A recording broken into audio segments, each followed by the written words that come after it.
सर्वधर्म जो है ना कल्चर अभी चर्च में गए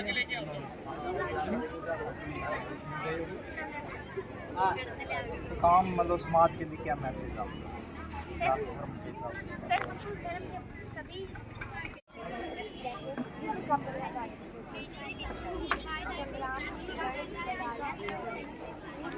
सारे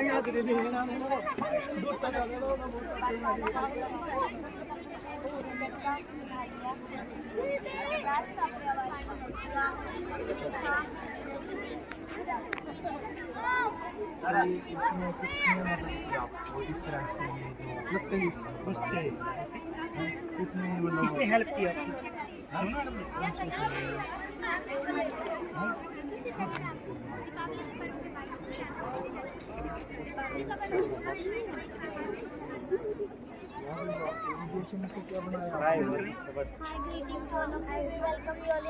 Excuse me, sir.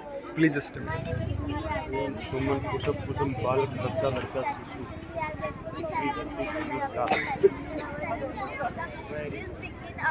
क्या नाम है आपका? स्वागत है आपका आज की।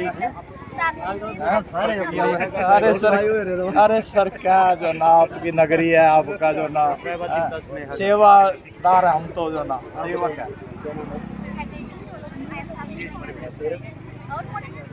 लक्की के प्राइवेट क्या हुआ?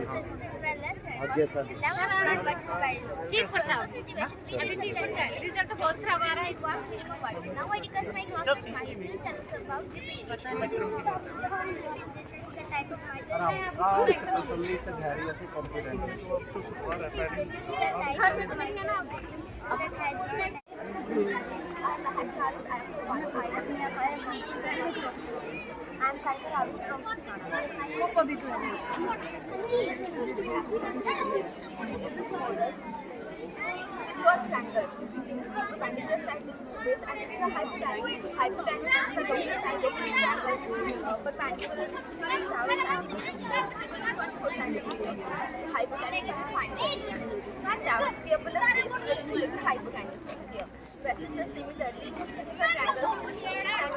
सेम आपने यहाँ पे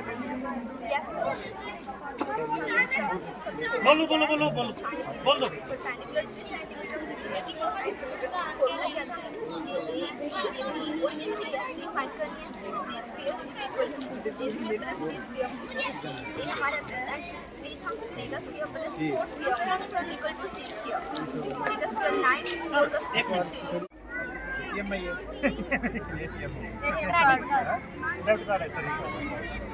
हमने इसमें डाला आराम से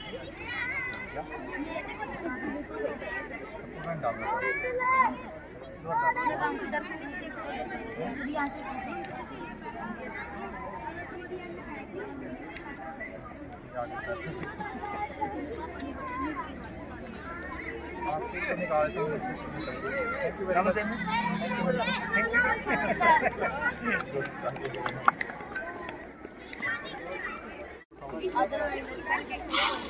बताओ क्या करना चाह रहे हो आपको बनाया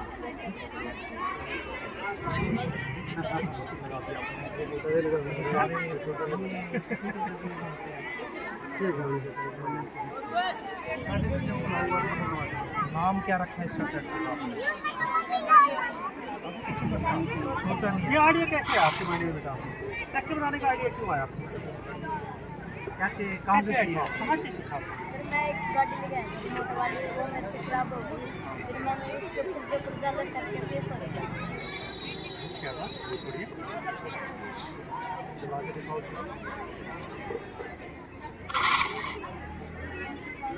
बैटरी चलता है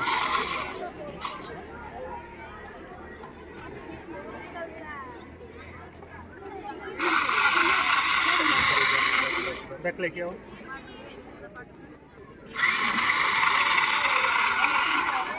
और सारा बैटरी ओरिएंटेड ही है, बैटरी से रिलेटेड है। आपका कोई गेयर सिस्टम नहीं है इसमें पीछे करने के लिए।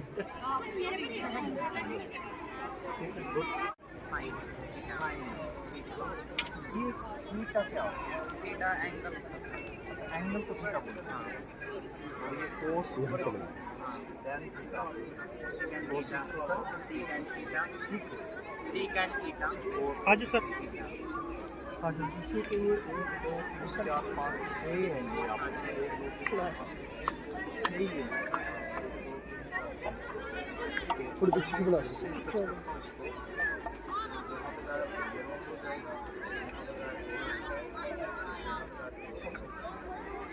इसका अगर आप नीचे निकल ऐसे मिलाते हैं ना जुड़ रहा है करके इसके बाद हम मुझे पता नहीं सबके बाद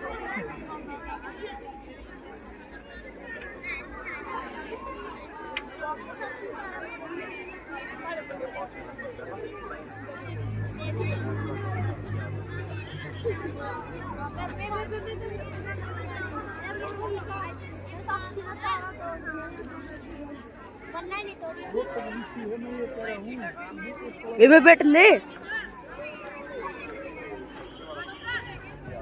लगा के चल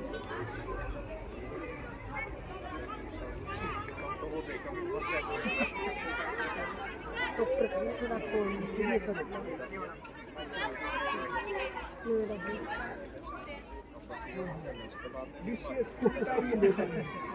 फिर दूसरे बात आ रही था ये मीटिंग वो मीटिंग मुझे तो मीटिंग इतनी डिस्टर्बेंस हो गया तो पता है ये चीज़ें बड़ी हमें अभी तो आर्टिकल मैथ पढ़े हैं आगे तो ये नहीं पता हमें तो एबीसी के अलावा नजर ही नहीं आता कुछ भी। सर एक फोटो बनवाना ना इसमें कुछ नजर नहीं आता तो एबीसी के अलावा सर इधर इस साइड से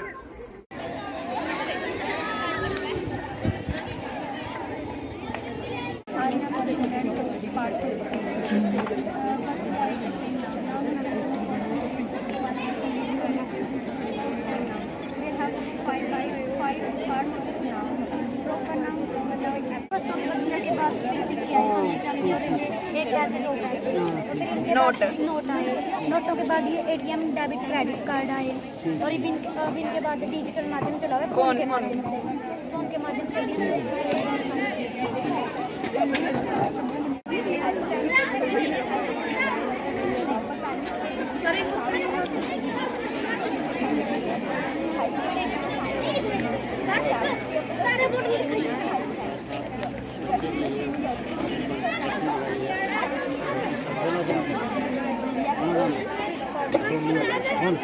बोलो बोलो बोलो बोलो बोलो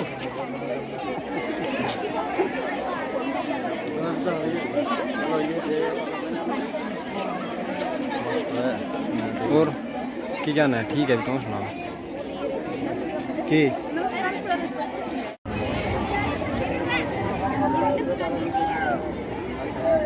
क्या है क्या बनाया बताओ बताओ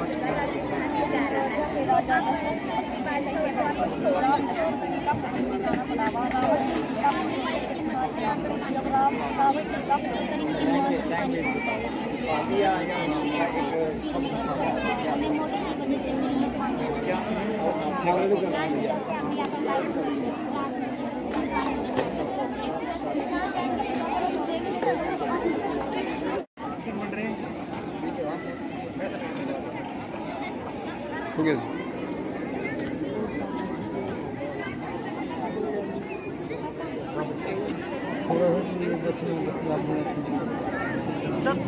मेरे साथ ही आओ कुछ करना नहीं मैं बस में तो जाता हूँ दिक्कत हो किसी बस में जाता हूँ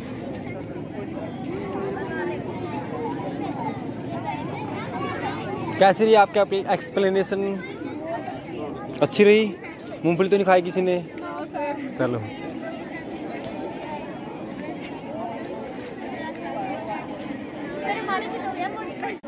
small intestine, large intestine, and mouth in teeth and the tongue are present in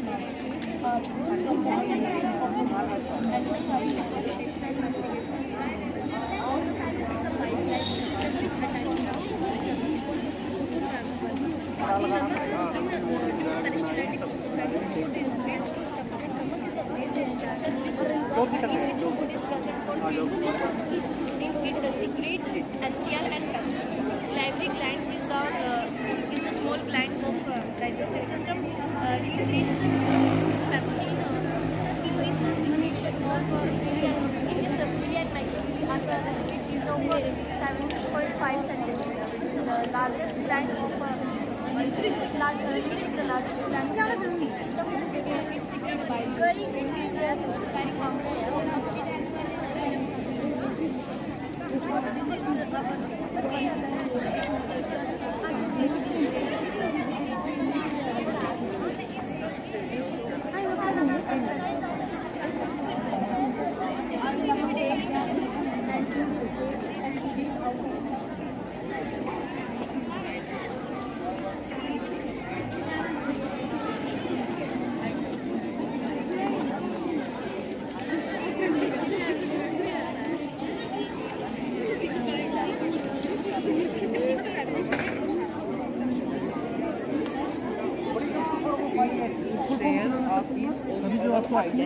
Now I invite my classmate you best to explain about global.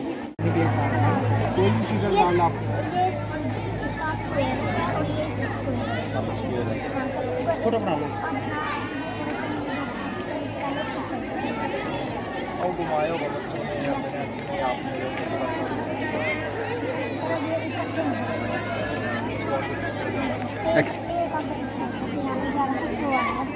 वहाँ पे चेक किया आना चाहिए था ना। Excuse me sir, just one की बहुत बड़ा कढ़ाई इधर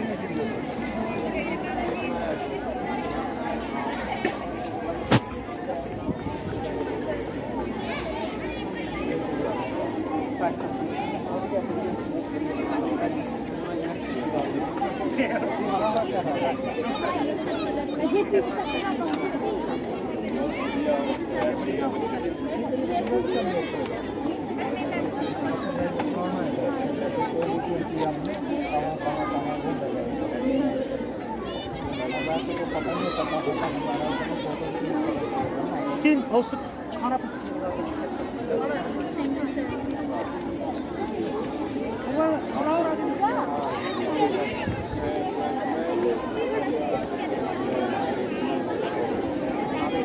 कैसा लगा आपको?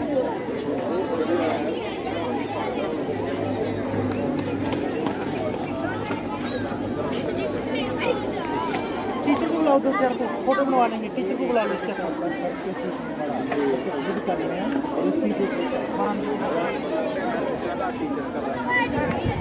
सुबह के तो अपन मैगरी वहीं चले जाओगे। सुबह के तो अपन मैगरी हमने देखी सर फोटो उतार लें। मैंने 4 फोटो उतार लिया आपकी, मैम के साथ उतारेंगे आपके मेरे इतनी पब्लिसिटी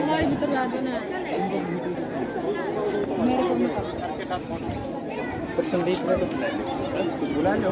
कौन बुला रहे हो? सर बुला रहे हैं। हाँ जी सर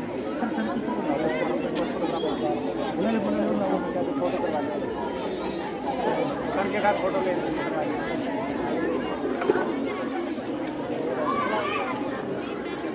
आ जाओ सर।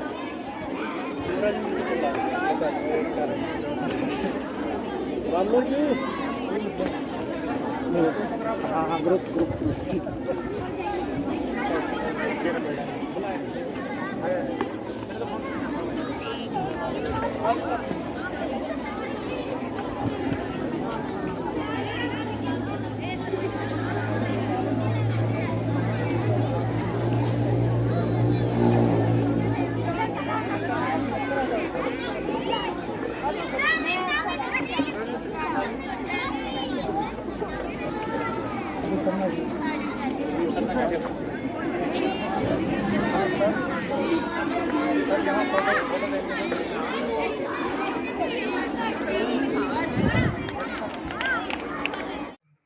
और आज सुबह से यहाँ लगे हुए हैं, ड्यूटी दे रहे हैं। तो सभी अध्यापकों की मैं अपनी तरफ से, हमारे स्कूल की मैनेजिंग कमेटी की तरफ से तारीफ करता हूँ।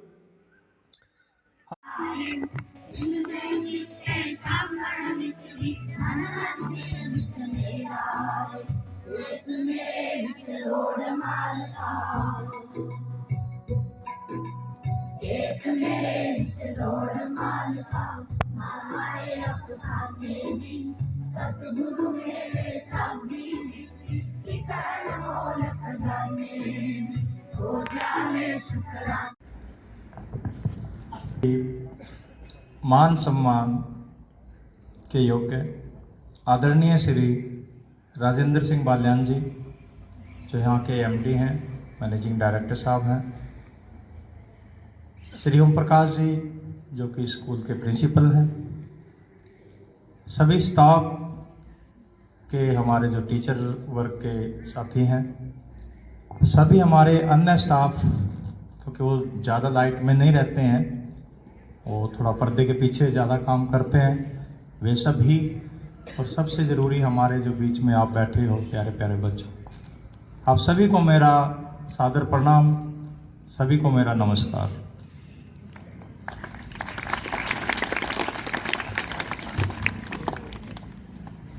सबसे पहले तो जितनी तारीफ की गई है शायद इतना होता नहीं है, चलो फिर भी आपने मान सम्मान बढ़ाया, मेरा मान सम्मान दिया अपने शब्दों से व्यक्त करके, मैं आप सभी का शुक्रगुजारी हूँ। रिक्वेस्ट मिली थी प्रिंसिपल साहब की तरफ से 2-3 दिन पहले कि हम एक प्रोग्राम सर कर रहे हैं यहाँ पे और आपका आना बनता है, तो मैंने कहा कोई बात नहीं, वो ज़रूर आएंगे। क्योंकि परसों भी मैं, मतलब कल भी मैं छुट्टी पे था, और आज और कल हमारी वैसे ही ऑफिस क्लोज रहते हैं, छुट्टी रहती है सैटरडे की और संडे की। तो कल भी अचानक कोई रिश्तेदार आया हुआ था, तो गांव गए हुए थे अपने मामा जी के घर, बहुत महीनों के बाद गए थे, मिलना होता आपस में। तो लेट आए तो बार बार फ़ोन, फिर मैंने इनको कहा कि भाई शाम को मैं 6 बजे आपको फाइनल बताऊंगा कि मैं आ पाऊंगा या नहीं आ पाऊंगा। चलो, मैं, ये गलती मेरी रही कि मैं दोबारा इनको फ़ोन नहीं कर पाया, क्योंकि बस वहाँ गए, अपना खो गए अपने मामे के परिवार में, जो है ना, कभी वहाँ बैठ, कभी वहाँ बैठ, कभी इस परिवार में बैठ, कभी चाय पानी पियो, कभी रोटी खाओ, ऐसे ही करते करते 9-9:30 बजे अपने घर आए कैथल वापस। तो फिर सुबह फिर फ़ोन गया इनका, शायद मैं उठा ही था उस वक्त 8 बजे के आसपास। तो फिर मैंने दोबारा कॉल की कि सर क्या प्रोग्राम है, मैं I am ready for you, आपके लिए मैं तैयार हूँ, मैं आऊँगा। और सच पूछो तो मैंने 2 प्रोग्राम मिस किए आपके प्रोग्राम के लिए। तो कौन से थे, बहुत इम्पोर्टेंट वो भी थे। नंबर 1, आज आपको पता है विजय दिवस है। ये विजय दिवस जो 1965 की लड़ाई के अंदर, जब इंदिरा गांधी जी थी हमारे प्राइम मिनिस्टर, पता नहीं 71 की बात, 71 की 1971 का जो वार हुआ था हमारा पाकिस्तान के साथ में, उसके उपलक्ष्य में आज वो प्रोग्राम मनाया जा रहा है। वो कार्यक्रम पूरे देश में फौजियों के लिए, उनके सम्मान के लिए, सैनिकों के परिवार के लिए ये दिन मनाए जाते हैं। वहाँ भी प्रोग्राम था, वहाँ भी जाना था। उसके साथ साथ आज विचार ये भी था कि गीता जयंती कुरुक्षेत्र में थोड़ा विजिट करके आएंगे, मिल के, मतलब घूम के आएंगे परिवार के साथ। तो वो भी शायद कहीं ना कहीं मिस हुआ है। वो कोई बात नहीं, उसके लिए अल्टरनेट डे हमारे पास कल है, कल चले जाएंगे, नो प्रॉब्लम। तो इस तरह से थोड़ा शेड्यूल बना आने का यहाँ पे, और फिर सुबह मतलब आया आपके बीच में। मैं तो 10:15 बजे तैयार होके बैठा हुआ था, सच पूछो तो। और ओम प्रकाश जी को मैंने कहा था कि 10:30 बजे मेरे को उठा लेना यहाँ से, घर से, ठीक है। और 11 बजे मैंने कहा कि अपने स्कूल में आ जाएंगे, आराम से आधे घंटे का सफ़र है कैथल से यहाँ तक का। लेकिन चाहे लेट हो या ना हो, लेकिन जब आके आपके डेडिकेशन को देखा, बच्चों के इंटरेस्ट को देखा, टीचर के लगाव को देखा, टीचर के पीछे जब बच्चों ने जो ये मॉडल बनाए हैं, इनकी पीछे की जो मेहनत होती है वो टीचर की होती है, वो गाइडेंस जो है वो टीचर की होती है कि क्या उनको संदेशा जाना चाहिए, क्या हम मैसेज दे रहे हैं। ये जो मॉडल ना होके हमारे लिए बहुत ही प्रेरणादायक ये मैसेज देते हैं और ये आपके लिए तो बहुत ही वैल्यूएबल है, क्योंकि जब आप ऐसे सेमिनार देखते हो और खुद उसमें इन्वॉल्व होते हैं, खुद करके ये चीज़ सीखते हो, तो बहुत कुछ सीखने को मिलता है बच्चों को। मैं चूँकि एक्स सर्विसमैन हूँ, मैं भी जो ना भूतपूर्व सैनिक हूँ। 18 साल मेरी फौज की नौकरी रही है। उसके बाद फिर मैं यहाँ इस एजुकेशन में डिपार्टमेंट में मैं एज प्रिंसिपल ज्वाइन किया था डायरेक्टर हरियाणा गवर्नमेंट के अंदर। तो ऐसे करते करते लंबा एक्सपीरियंस है एजुकेशन का। और मैं तो पहले भी कहा था कि जन्म से लेके जब मेरा मृत्यु तक का जो सफ़र रहेगा वो केवल मात्र एजुकेशनल एक्टिविटी में ही रहेगा और इससे बढ़कर मैं मानता हूँ कि कोई भी काम नहीं है। एक टीचिंग प्रोफेशनल एक ऐसा प्रोफेशनल है जहाँ पे मान भी है, सम्मान भी है, इज्जत भी है। लेकिन आजकल आप समाज की दशा और दुर्दशा भी देख रहे हो। बहुत सारी घटनाएं ऐसे समाज में घटित होती हैं, वो बेशक हमारे स्कूलों में भी हो जाती हैं कभी कभार, और उससे केवल न एक स्कूल की इमेज खराब होती है, न केवल उस टीचर की इमेज खराब होती है, बल्कि पूरा प्रशासन और शिक्षा मंत्रालय और जितना भी हमारा डिपार्टमेंट आता है उसमें वो पीएन से लेके और डायरेक्टर लेवल तक के सभी अधिकारी उसमें शामिल होते हैं, उनकी छवि भी खराब होती है।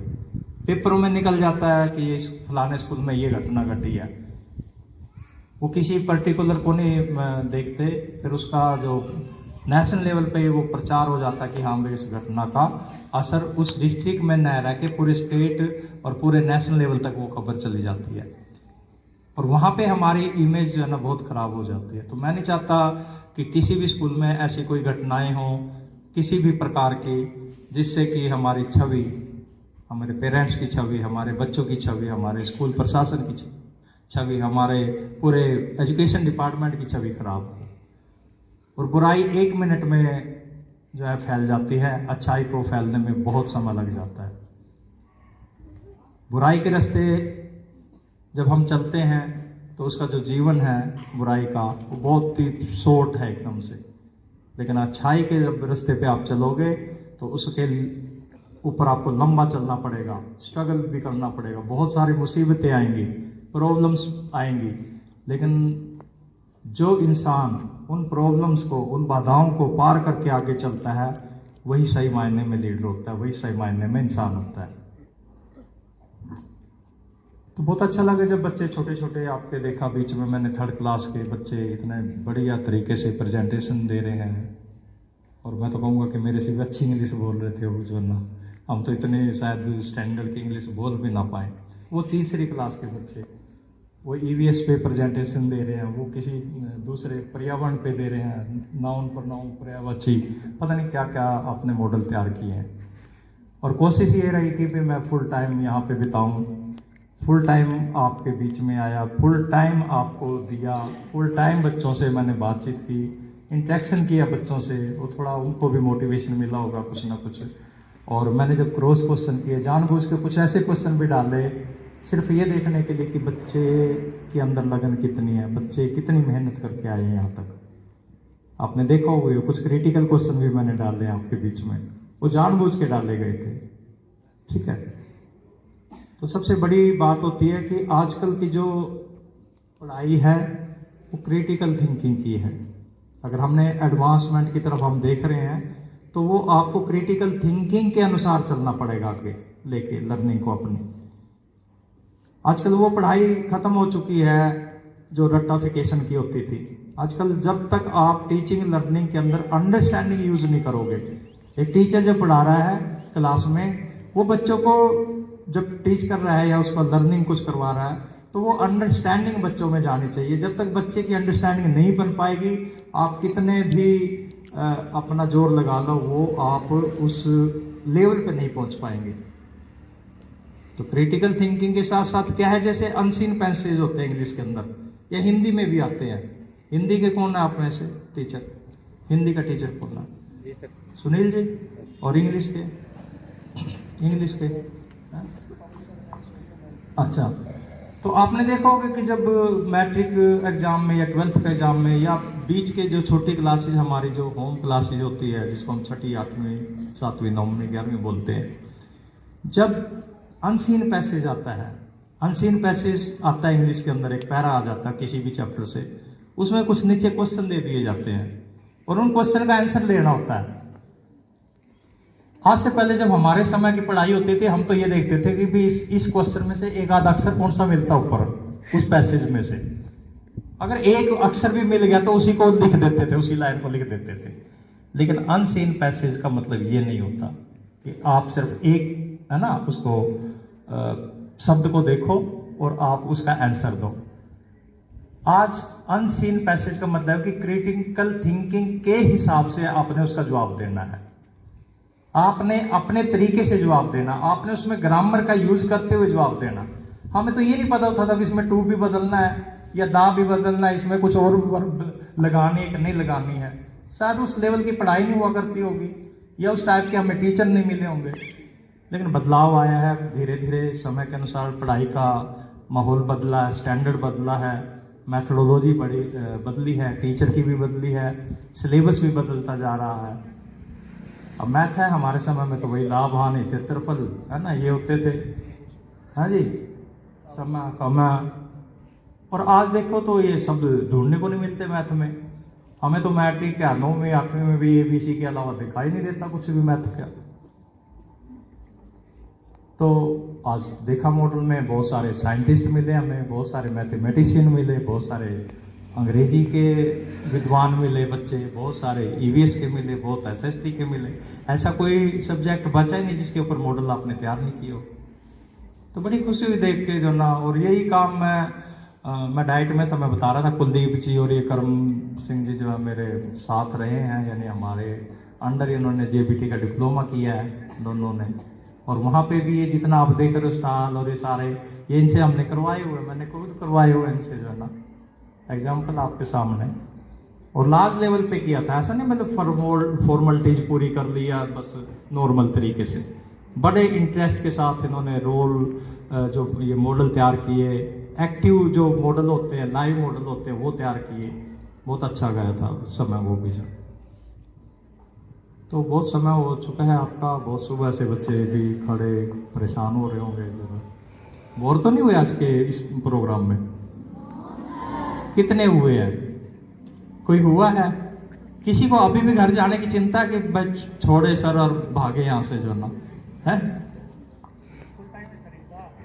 स्कूल टाइम ही अभी तो 3 साढ़े 3 तो वैसे भी स्कूल का टाइम चलता है। तो पेशेंस जिंदगी के अंदर बहुत जरूरी है। अगर आपके अंदर पेशेंस नहीं है तो कुछ नहीं है। अगर आपके अंदर पंक्चुअलिटी नहीं है तो कुछ नहीं है, डिसिप्लिन नहीं है तो कुछ नहीं है, डेडिकेशन नहीं है तो कुछ नहीं है। 5-7 शब्द ऐसे हैं जिनको आपको अपनाना पड़ेगा। पंक्चुअलिटी है, डेडिकेशन है, इंटरेस्ट है, इनिशिएटिव है। ये 4-5 चीजें ऐसी हैं, जब तक आप अपने इसको जीवन में नहीं लागू करेंगे, कोई भी काम आपका 100% सही नहीं होगा। पंक्चुअलिटी की बात करें, हालांकि आप लोग तो ज़्यादा हमसे भी पंक्चुअल होंगे, लेकिन पंक्चुअलिटी का मतलब ये है कि समय का जो मैनेजमेंट होता है वो उसको सही तरीके से निभाना। पंक्चुअलिटी का मतलब ये नहीं कि आप स्कूल में 8 बजे आएंगे, 3 बजे जाएंगे, ये पंक्चुअलिटी नहीं कहती है। पंक्चुअलिटी पूरे जीवन भर चलती है हमारे साथ में। आप घर पे रहते हो, वहाँ पे भी पंक्चुअलिटी चलती है। आप कितने बजे उठते हो, कितने बजे तैयार होते हो, कितने बजे खाना खाते हो, कब आप खेलने जाते हो, कब अपनी पढ़ाई पे देते हो समय जो है ना, ये भी पंक्चुअलिटी का एक हिस्सा है। तो बचपन काल यही सिखाता हमें। अगर हमारा जीवन डेडिकेशन के साथ चल रहा है, डिसिप्लिन के साथ चल रहा है, तो हम निश्चित रूप से उस मुकाम को हासिल कर लेते हैं जो हमने अपना प्लान किया है, जो ड्रीम प्लान हमने बनाया।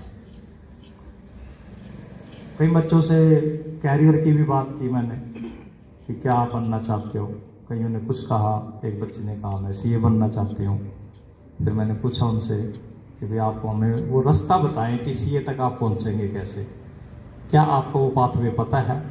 तो उन्होंने बड़े अच्छे तरीके से बताया कि नहीं सर मुझे पता है, और मैं उसी लगन के साथ, उसी तैयारी के साथ आगे बढ़ रही हूँ कि मैं एक दिन CA बन के ही रहूँगी। तो उसके लिए बहुत ज़ोरदार तालियां बनती हैं।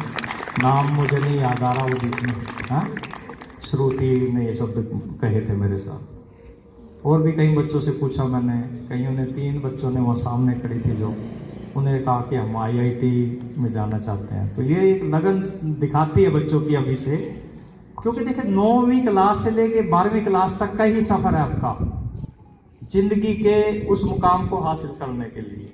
अगर आपने ये 4 साल गंवा दिए, लेफ्ट राइट कर दिए, समय गंवा दिया, ध्यान नहीं दिया इन 4 साल के ऊपर, क्योंकि 9th बेसिक है, 10th मेन हो जाती है, 11th बेसिक है, 12th फिर अपनी मेन हो जाती है। और 12th के बाद ही पता चलता है सही मायने में पेरेंट्स को भी और बच्चों को भी कि आटे और दाल का भाव क्या है। ये पूछ लो, आपके सभी टीचर खड़े हैं, कितने स्ट्रगल के बाद यहां तक पहुंचे हैं, और अभी भी जीवन में स्ट्रगल चल ही रहा है। सबकी सोच है कि मैं कब परमानेंट जॉब में आज PGT आऊं, सबकी ये सोच है कि मैं कब परमानेंट गवर्नमेंट जॉब में मैं TGT में आऊं। मिलता है मौका, कुछ आ पाते हैं, कुछ नहीं आ पाते हैं, कितनी वैकेंसी निकलती है, कौन टेस्ट क्लियर करता है, उसी हिसाब से गवर्नमेंट भर्ती करती रहती है। 10वीं और 12वीं के बच्चों के लिए तो विशेष रूप से कहना चाहूँगा कि ये एग्जाम का समय है आपका, इतनी बढ़िया से तैयारी करो, इतना बढ़िया समय लगाओ, इतना रिवीजन करो। कोई कंटेंट आपको समझ में नहीं आ रहा है तो बार बार प्रैक्टिस करें उस चीज़ की, अपने टीचर से बात करें। आपके लिए टीचर हेल्प बुक है, आपकी हेल्प बुक गाइड नहीं है आपकी। अगर आप गाइड इस्तेमाल करते तो हेल्प बुक गाइड नहीं है, हेल्प बुक आपकी टीचर है। अगर आप टीचर के मार्गदर्शन में आप किताबों से पढ़ोगे तो आपको बेस्ट रिजल्ट मिलेंगे। अगर आप गाइड से पढ़ोगे और सोचते हो कि मेरे नंबर ज़्यादा आ जाएंगे तो शायद मुश्किल है। अपना कंटेंट जोड़ने का प्रयास करो, अपनी अंडरस्टैंडिंग उस क्वेश्चन में डालने का प्रयास करें। जब मार्किंग होती है, मैंने मार्किंग बड़े अच्छे तरीके से जानता हूँ मैं, जब बोर्ड क्लासेस की मार्किंग होती है और 12वीं क्लास के जब बोर्ड मार्किंग की बात है, या नॉर्मल क्लास की भी बात कर लो आप, सबसे पहला अगर आपके मन के अंदर चाहत है 1 नंबर लेने की और इंपॉर्टेंस को समझते हो इस 1 नंबर की, what is the importance of even a single number. अब सिंगल नंबर की इंपॉर्टेंस बताता हूँ, समय ज़्यादा हो जाए तो बता देना, रोक देना, तो मेरा तो लेक्चर फिर चलता रहेगा नहीं तो। Importance of number 1 only, single की बात कर रहा हूँ। आपको पता है जितने हमारे यहाँ अध्यापकगण बैठे हैं, खड़े हैं, आप बेशक चेयर ले सकते हैं, चेयर लगा लो बेशक, क्योंकि थोड़ा लंबा लेक्चर चलेगा। तो इस हिसाब से आपने देखा होगा जितने भी मार्किंग आप करते हो, लूज मार्किंग करते हो, टाइट मार्किंग करते हो, क्या आपका विवेक वहां पे कहता है? एक बच्चे ने 32 नंबर ले लिए इंग्लिश के अंदर, अब पास होने के लिए तो कितने चाहिए भाई? 33 चाहिए ना। अब मेहरबानी किसकी है? वो टीचर मेहरबानी करके आपके ऊपर कि बच्चे का साल खराब ना हो, बच्चे को फील ना हो कि मैं तो फेल हो गया हूं। देखिए, फेल और पास का भी तो अंतर है ना। पास वाला बच्चा पास कहलाएगा, जो फेल होगा वो फेल कहलाएगा। अब 32 और 33 का अंतर क्या है? 1 ही नंबर का तो अंतर है। चाहे तो आप अपनी मर्जी से 33 नंबर लेके पास हो जाए, थोड़ी मेहनत कर लेते, अगर 33 तक ही लेना नंबर, आगे मैं चलूंगा भी 100 तक भी आऊंगा, पहले हम 33 फेल और पास की बात कर रहा हूं मैं फिलहाल। तो 33 और 32 का अंतर है 1 नंबर का। मर्जी आपकी थी, आप मेहनत करते तो 33 लेके आप खुद बेखुद पास हो सकते थे। टीचर के ऊपर मत छोड़ो, पहले काम अपना करो। टीचर तो सहानुभूति दिखाएगा ही दिखाएगा आपके ऊपर। बोर्ड क्लासेस में भी दिखती है, आपकी मार्किंग लगी होगी, आपने ड्यूटी दी होगी बोर्ड क्लासेस में, आपने देखा भी होगा। कई बच्चे 28, 29, 30 नंबर पे भी अटक जाते हैं, लेकिन टीचर के मन में क्या आ जाती है? कोई फर्क नहीं पड़ता यार, बढ़ा दो उसके 3 नंबर, जो ना पास कर दो। वो ग्रेस मार्क नहीं मिलते उसको, वो कहीं 2 नंबर आए होंगे तो उसको 2.5 कर देगा। अगर कहीं 1 और 1/2 आए हैं तो उसको 2.5 कर देगा। मतलब नंबर 3 बढ़ाने उसको कहीं भी बढ़ा दे, या 3 आए उसको 3.5 कर दिया। भाई 3, 3.5 और 4 में तो कोई अंतर नहीं।